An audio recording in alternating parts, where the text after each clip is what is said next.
Meet Kai, a talented artist who is waiting for the perfect spark of inspiration. But today, like many other days, the great muse is nowhere to be found. The attic is a graveyard of half-finished ideas and silent dreams. Every tick of the clock feels like a heavy weight pressing down on his creative spirit. He sighs, the weight of expectation making his shoulders slump. Instead of picking up his brush, he decides that another cup of coffee might finally wake his genius. But the coffee leads to scrolling. Have you ever felt like Kai? The more you wait for the right moment, the harder it actually becomes to just start. Inspiration is a fickle friend that rarely visits those who simply sit and wait. Time is slipping through his fingers like sand in a broken hourglass. The sun begins to set, and the golden hour arrives, yet the masterpiece remains a mere thought. The silence in the room is deafening and quite lonely. Procrastination is not about being lazy. It is often the fear of not being perfect. For Kai, this fear has become a wall he cannot climb. Another day is lost to the void of someday. Kai realizes he needs a change, or his art will die before it even has a chance to breathe. Seeking answers, Kai descends into the depths of the Academy's basement. Here lies the workshop of Master Eldon, a man who knows the secrets of clay. The air here is thick with the scent of wet earth and ancient wisdom. Eldon's hands move with a rhythm that seems as old as time itself. Eldon does not look for a muse in the clouds.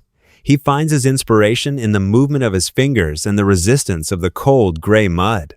Kai watches in silence, mesmerized by the transformation. "Master," he whispers, "how do you create such beauty without waiting for an idea to strike you first?" Eldon smiles, a map of wrinkles forming on his face. "Beauty is not found," he says. "It is built. The clay only speaks when you touch it." He gestures toward a lump of raw earth. To Kai, it looks like nothing. To Eldon, it is a conversation waiting to happen between the maker and matter. Kai hesitates. He explains that he has no vision for this clay, no grand design in his mind. He is waiting for the perfect image to appear. The master laughs. Waiting for a vision is a trap for the ego. Sit down, young artist. Let the hands lead, and the mind follow for once. Kai takes his seat, feeling out of place. The weight of his own perfectionism is still holding him back, making his heart race with nervous energy. Eldon places a small hourglass before him. "I don't want a masterpiece today," the master says. "I only want 5 minutes of your time and effort." The 5-minute rule is a simple contract. You promise to work for just 5 minutes. After that, you are free to walk away if you wish. 5 minutes, Eldon repeats. Forget the result, just engage with the material. If you want to stop after the sand runs out, you can leave freely. It sounds too simple to be true. How can 5 minutes change a lifetime of procrastination? Kai reaches out, his fingers hovering inches above the gray mass. The science is clear. Our brains often fear big tasks because they seem overwhelming. But a 5-minute task? That is something the brain can easily accept. When we shrink the mountain into a pebble, the resistance vanishes. We stop worrying about the finish line and focus only on the very first step. The moment Kai touches the clay, the spell of stagnation breaks. The coldness of the earth against his skin grounds him in the present moment. He is no longer thinking about his reputation or his future. He is only thinking about the pressure of his palms and the centering of the mass. The sand is falling, but Kai doesn't notice it anymore. The initial 5-minute barrier has been breached, and something wonderful is starting to happen inside him. This is the breaking of the ice. Once you start, the friction of beginning disappears. Action creates its own energy, a powerful force we call momentum. Master Eldon knows that the hardest part of any journey is the first few inches. Kai has conquered those inches and is now moving forward steadily. He's making mistakes, and the cup is crooked, but it doesn't matter. He's doing the work. He's being a creator instead of a dreamer. The 5 minutes are over, but Kai does not stop. He has found the flow state where time disappears, and only the creation remains truly real. It's not a masterpiece, but it is a victory. It's a physical proof that he can overcome the paralysis of his own mind and produce something tangible. "You see," Eldon whispers, "the muse didn't bring you here. You brought yourself here. Remember this feeling when you return to your canvas upstairs. Kai walks back to his attic studio, the smell of clay still on his hands. He carries a new weapon against procrastination, the power of 5 minutes. The canvas is still blank, but it no longer looks like a monster. He sets his timer.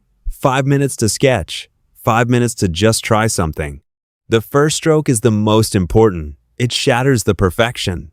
It says that this space belongs to the artist, not to the fear of failure. Action creates momentum. Momentum creates confidence. And confidence eventually leads to the brilliance that he had been waiting for all along. When the timer dings, he doesn't stop. He realizes that the barrier was only a mental illusion. He is now caught in the rhythm of work. Day after day, Kai returns to the rule. He no longer asks if he feels like painting. He simply asks for 5 minutes of his own courage. The colors return to his life. The attic is no longer a graveyard of ideas, but a laboratory of light and emotion. He is finally alive. On day 3, the foundation is laid. It is messy and imperfect, but it is a beginning. He embraces the chaos of the creative process. By day 7, the vision begins to emerge from the layers of paint. The discipline of the 5-minute rule has turned into a deep habit. On day 15, the work has a soul. Kai realizes that geniuses is not a lightning strike. It is a fire built stick by stick. This is deep work. The world outside the attic ceases to exist. There is only the brush, the paint, and the message he wants to share. He finally understands that discipline is not a prison. It is the bridge that carries your dreams from the mind into the physical world. The masterpiece is finished, not because the muse finally arrived, but because Kai decided to show up every day, even when he felt empty. The night of the final exhibition arrives. The hall is filled with the elite of the art world, all looking for the next great talent. There is a buzz in the room. A crowd is gathered around a canvas that seems to vibrate with energy and light. They are captivated. It is Kai's work, a tribute to the lesson he learned in the basement. It's a painting about the beauty found in the act of doing. He doesn't need their praise to feel successful. The true success was the discipline he found in the quiet moments of his lonely attic studio. In the distance, he sees a familiar face. Master Eldon is there, standing quietly among the critics and the wealthy collectors of the city. The master nods. No words are needed. They both know the secret. The brilliance on the wall started with a dirty lump of common clay. His hands are the tools of his trade, but his will is the engine. He is no longer a slave to his moods or his inspirations. The name Kai now stands for more than just talent. It stands for the victory over the self and the mastery of the 5-minute start. Remember this truth. Motivation does not precede action. Motivation follows action. You must move your feet before your heart starts to dance with joy. The exhibition is over, but the work continues. Kai doesn't wait for the applause to fade before he starts his next 5-minute commitment. Every day is a new opportunity to choose action over stagnation. Every day is a new 5-minute victory waiting to be claimed by the artist. The journey from procrastination to discipline is shorter than you think. It is only as long as the time it takes to pick up your brush. Momentum is your greatest ally. Once you start moving, the universe conspires to keep you moving. Don't break the chain of your own progress. If Kai can do it, so can you. Your potential is not a fixed point. It is a landscape that expands with every single act of work. As the sun sets on Kai's story, a new sun rises on yours. What will you do with the next 5 minutes of your precious life? Let's review the key words from our journey today. These are not just words. They are the markers on the path to your own genius. Procrastination, the act of delaying. We all face it, but now we know how to defeat it with the simple rule of 5 minutes. Momentum, the force of movement. Once you begin, this power makes the rest of the task feel much lighter and more natural to finish. Discipline, the bridge to your goals. It is the daily choice to prioritize your future self over your current mood and temporary comfort. Muse, the source of inspiration. Remember, the muse loves to find you working. She rarely visits those who are just sitting around and waiting. So, what are you waiting for? Your 5 minutes start right now. Pick up that book, open that file, or start that sketch immediately. Thank you for watching the Wordy Tales. We hope this story helps you find the strength to build your own masterpiece every single day. Don't forget to subscribe for more inspiring journeys. We will see you in the next adventure. Until then, keep creating and stay disciplined, my friends.